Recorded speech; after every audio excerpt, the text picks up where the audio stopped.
Bonjour et bienvenue dans cette nouvelle vidéo qui concerne le programme de 6e. Donc 6e, c'est bien votre vidéo. Donc aujourd'hui, on va attaquer un nouveau chapitre. Mais avant d'écrire quelque chose sur le cahier, je vous propose de garder 3 pages vierges. Donc et de commencer à écrire sur une 4e page pour qu'on puisse insérer la correction des exercices sur les économies d'énergie. Donc, en haut de la 4e page, en rouge, chapitre 7, signal et information. Donc, en rouge, grand A, la chaîne de l'information.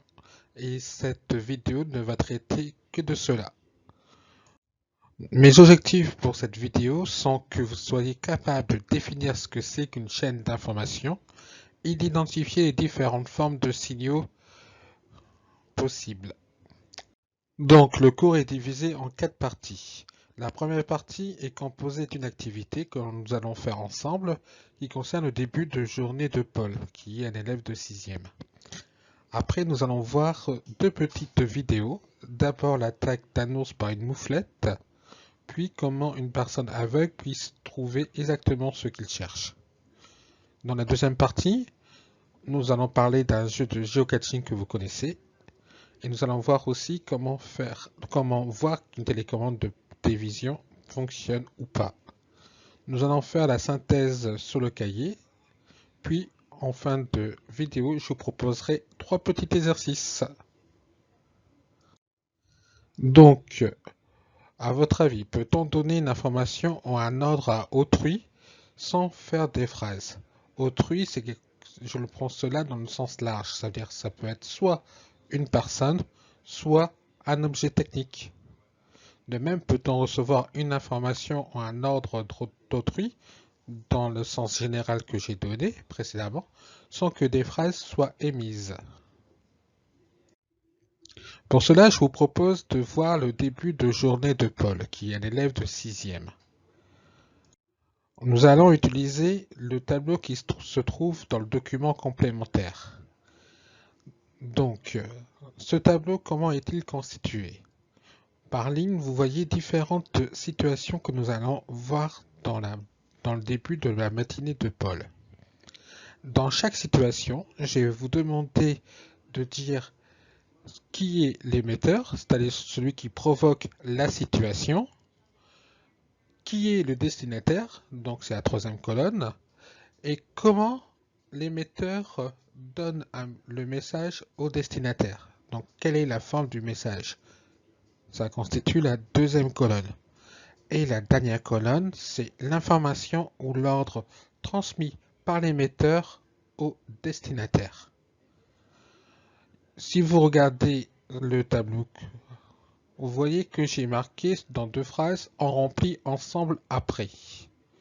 Je vous prie donc de prendre votre crayon de bois et de faire dans ces 2 cases-là 2 croix. Vous gardez votre crayon de bois ou de papier et vous allez remplir au fur et à mesure le tableau ligne par ligne.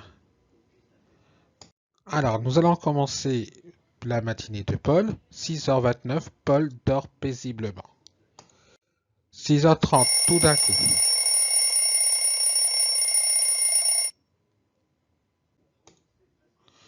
Alors, vous avez entendu quoi? Qu'est-ce que vous avez entendu? Alors, d'où ou de qui cela vient? Et la réponse que vous la mettez dans la case concernant l'émetteur. Sous quelle forme cela se manifeste? À qui cela est destiné? Donc pour cela, ce sera la case destinataire. Et pourquoi? Si on le fait le premier ensemble, vous avez entendu un réveil sonner. Donc d'où ou de qui cela vient? L'émetteur de cela est le réveil. Sur quelle forme cela se manifeste? Sous la forme d'un son. À qui cela est destiné? À Paul. Et pourquoi? Quelle information le réveil veut donner à Paul ou quel ordre veut-il donner à Paul? L'information que le réveil donne à Paul, c'est qu'il est temps que Paul se lève. Deuxième événement du début de la journée de Paul. Paul se prépare un bol de chocolat chaud. Il met son bol de lait dans le four à micro-ondes et entend ceci. Je vais le remettre une deuxième fois. Une troisième. Alors, d'où ou de qui cela vient? Sous quelle forme cela se manifeste? À qui cela est destiné? Et pourquoi? Donc, vous désignez l'émetteur, la forme du message, le destinataire du message et quelle information ou quel ordre contient ce message. 7h45. La mère de Paul l'emmène au collège. Elle sort une clé et appuie sur un bouton. Les portes de la voiture se déverrouillent. D'où ou de qui cela vient? À qui cela est destiné et pourquoi?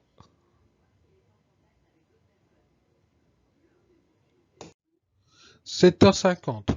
Je garde le sourire de Kinvey et diffusé sur l'autoradio. D'où ou de qui cela vient? À qui cela est destiné et pourquoi? Attention, il y a des pièges dans cette question-là. Réfléchissez à qui choisit la chanson à diffuser et à qui l'émetteur va donner l'ordre de diffuser cette chanson. 7h56.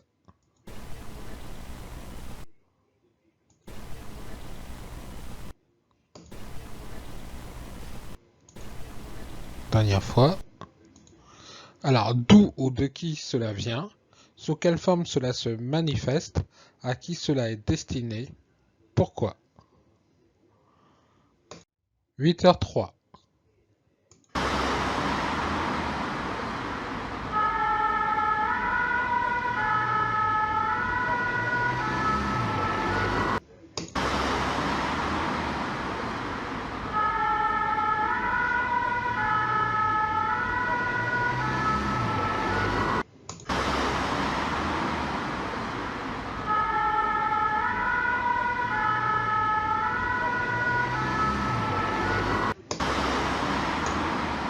Alors, d'où ou de qui cela vient? Sous quelle forme, attention au pluriel, cela se manifeste? À qui cela est destiné? Pourquoi? Maintenant, la dernière étape de la matinée de Paul, 8h25.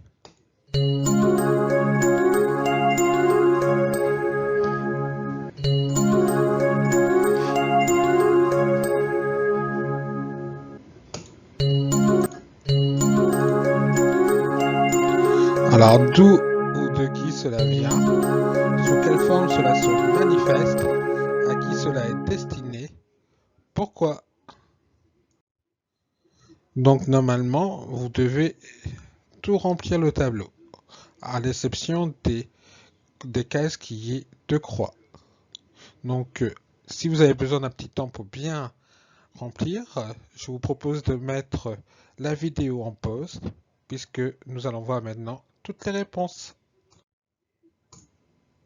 Donc, le réveil qui sonne, l'émetteur c'est le réveil, et la forme du message c'est le son, le destinataire c'est Paul, et l'information ou l'ordre donné c'est que Paul doit se lever.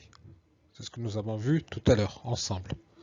Le four à micro-ondes qui sonne, l'émetteur c'est le four à micro-ondes, la forme du message c'est un son, le destinataire c'est Paul, et son information est que le lait doit être chaud.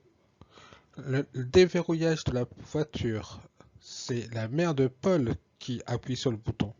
Donc c'est elle l'émettrice. Le destinataire, c'est la voiture. Et l'ordre que donne la mère de Paul à la voiture, c'est que la voiture doit déverrouiller ses portes.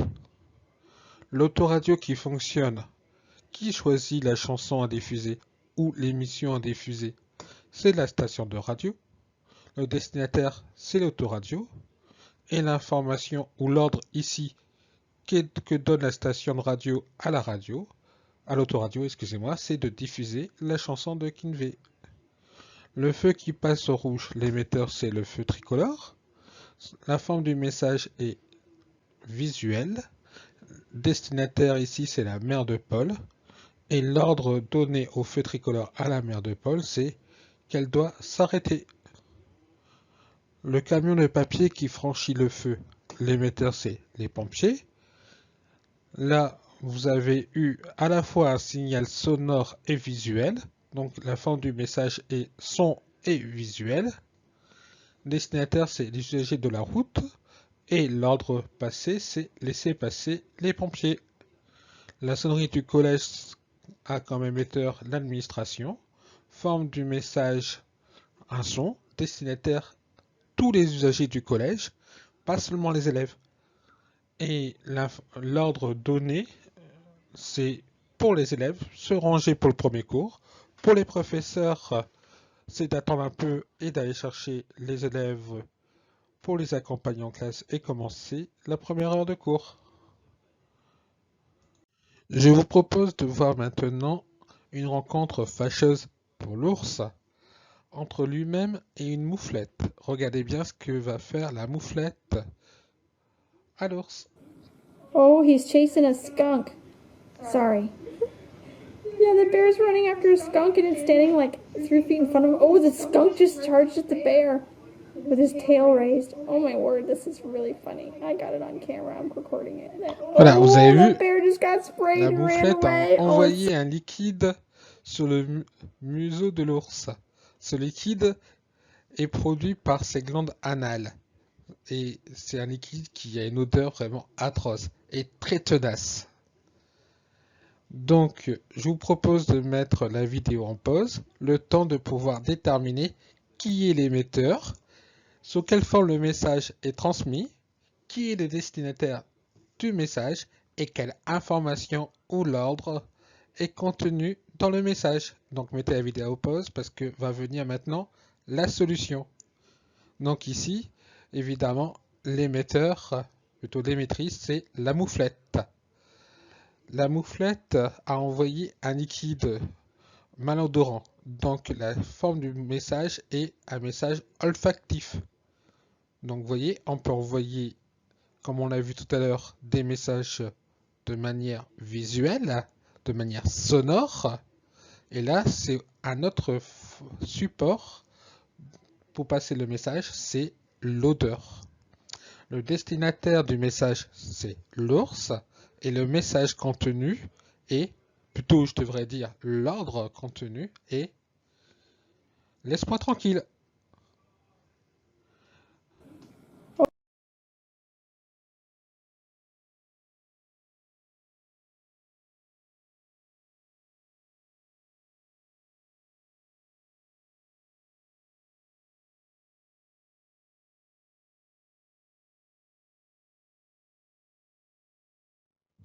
Ce petit garçon est aveugle et il veut jouer avec des jouets qui se trouvent dans un bac de rangement bleu. Je vous propose de regarder comment il arrive à trouver ce bac. Regardez bien ses doigts. Cette écriture que vous voyez écrite sur les bandes adhésifs, que ce soit sur la porte ou sur le bac bleu, là où vous voyez son doigt, c'est du braille. Et cette écriture est utilisée par les aveugles pour pouvoir s'orienter, pour pouvoir lire, et c'est comme cela qu'ils arrivent à s'orienter. Donc mettez la vidéo en pause et essayez de trouver qui est l'émetteur, sous quelle forme est passé le message, qui en est le destinataire et quelle information ou ordre est contenu dans ce message. Mettez la vidéo en pause puisque là va venir maintenant la réponse. On peut penser que l'émetteur du message, c'est le père ou la mère de l'enfant. Le message est sous la forme du toucher. Le garçon touche la bande de braille, donc il utilise son sens du toucher. Le destinataire, c'est l'enfant, et l'information, c'est le contenu du placard et là le contenu du bac de rangement bleu.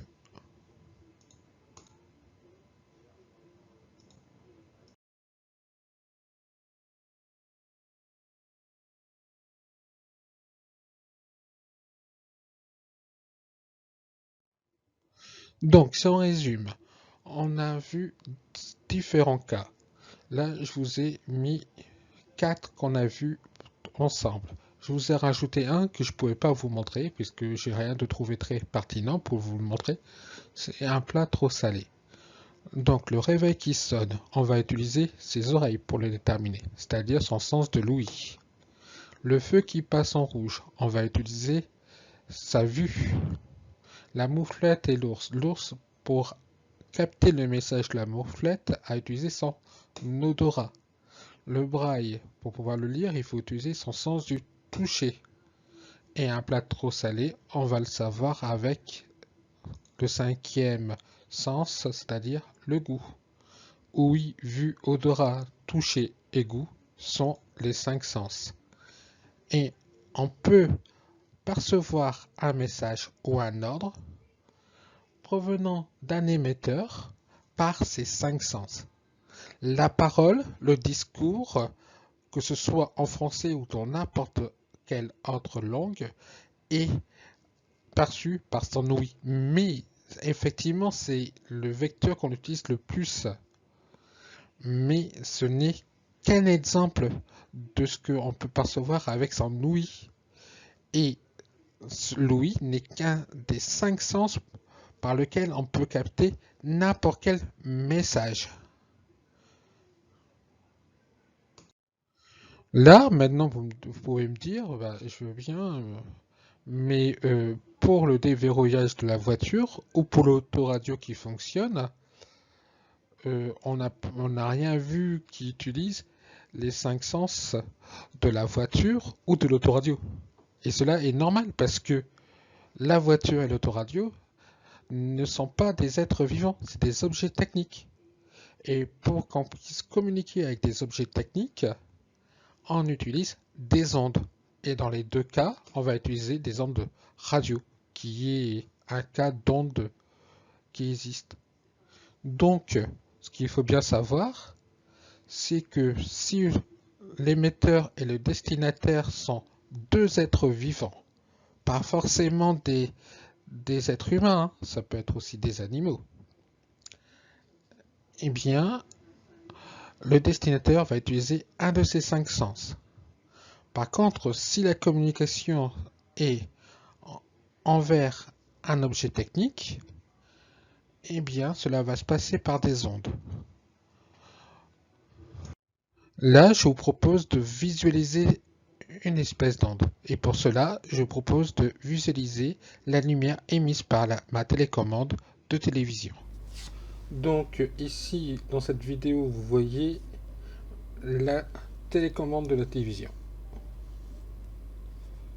Je l'oriente vers vous, de la manière où vous puissiez voir la partie qui envoie l'information à la télévision. À l'œil nu, il est impossible de voir le faisceau de commande. Par contre, avec un appareil photo numérique, ici la webcam, ou avec l'appareil photo numérique d'un smartphone par exemple, il est possible de voir le faisceau qui donne la commande à la télévision. Et je vais appuyer sur un bouton et vous allez voir une petite lumière apparaître. Donc vous voyez la lumière qui clignote à chaque impulsion lumineuse, c'est-à-dire à chaque clignotement, j'envoie une information à la télévision.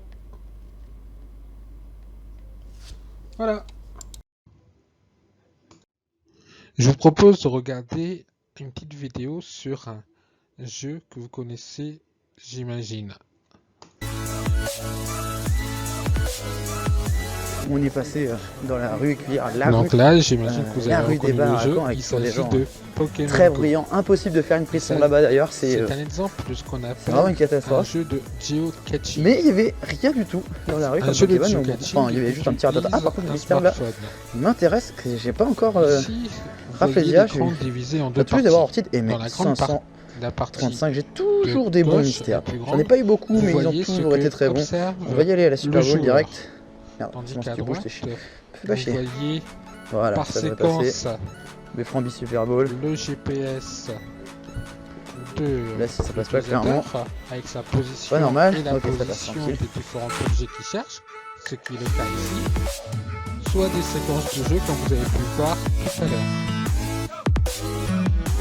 Quelle fonction doit-on utiliser dans le smartphone pour pouvoir jouer à ce jeu? Il s'agit de la géolocalisation. Il faut que vous puissiez activer la géolocalisation pour pouvoir jouer à ce jeu.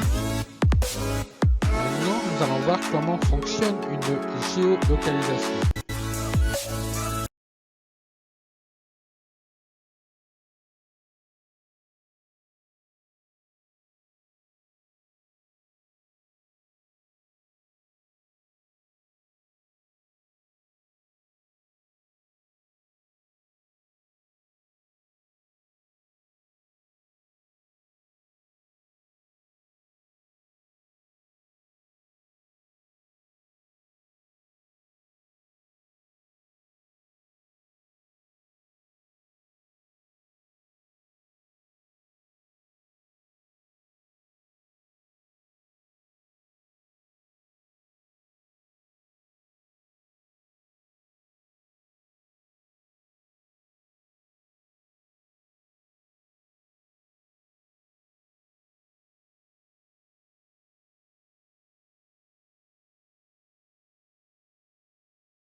Comment fonctionne la géolocalisation? Avec les satellites qui se trouvent dans l'espace. Quand on a activé la géolocalisation du smartphone, il va envoyer des signaux de lumière en direction de plusieurs satellites, au moins 3. Plus de satellites captent son message, plus la localisation du smartphone, c'est-à-dire de l'utilisateur, sera précis. Le jeu va envoyer à ces mêmes satellites la position d'un personnage virtuel, là un Pikachu. Et la concordance des informations reçues, que ce soit la localisation du joueur et la localisation du Pikachu, permet de renvoyer au smartphone des indications de direction où trouver le Pikachu. Donc, si on veut résumer ce qu'on a vu dans le cahier, on peut écrire, et je vous prie donc d'écrire en noir, une information est un message à communiquer. Cela met en interaction un émetteur et un récepteur.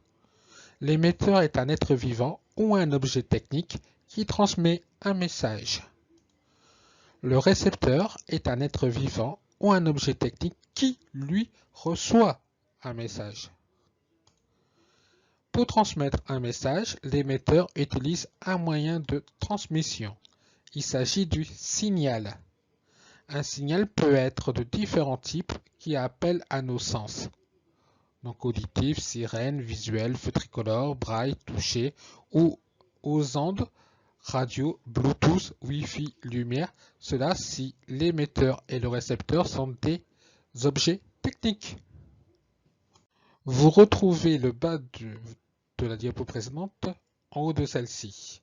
Donc c'est ce qui est écrit en italique. Donc c'est pas la peine de réécrire deux fois si vous l'avez déjà écrit. Je rajoute uniquement la phrase que vous voyez en écriture droite. Les informations transmises ont des fonctions diverses. soit interdire, par exemple le cas du feu rouge, soit informer, la sirène du collège, soit autoriser si c'est un feu vert. J'associe les propositions de la colonne de gauche à celles de la colonne de droite. Donc, colonne de gauche, une antenne d'une station de radio émet quoi? Un signal sonore, un signal lumineux, un signal radio ou un signal olfactif.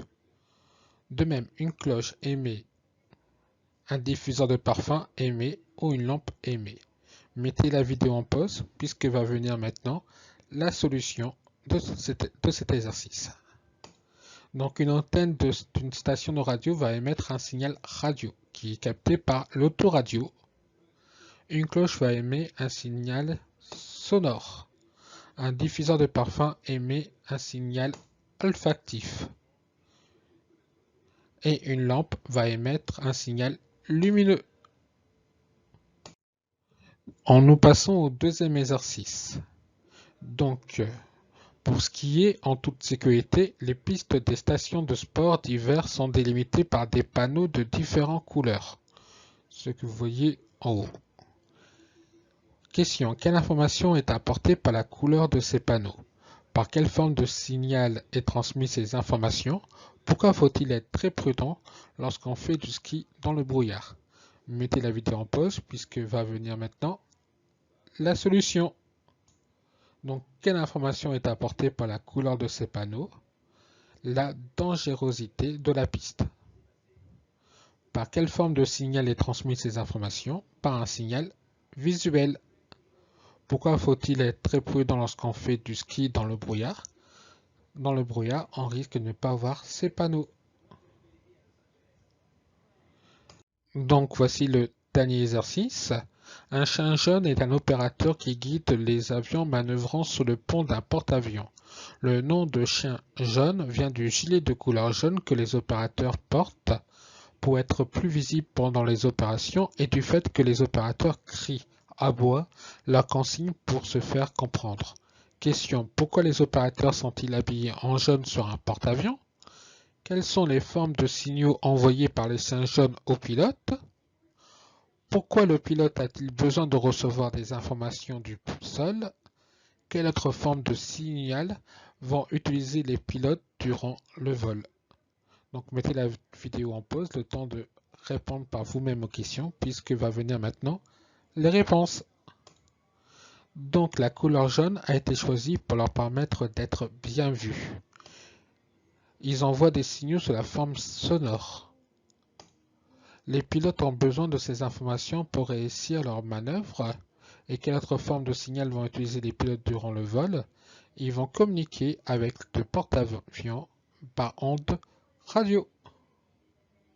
Donc maintenant se termine cette vidéo. Je vous souhaite un bon week-end et je vous dis à très bientôt. Au revoir.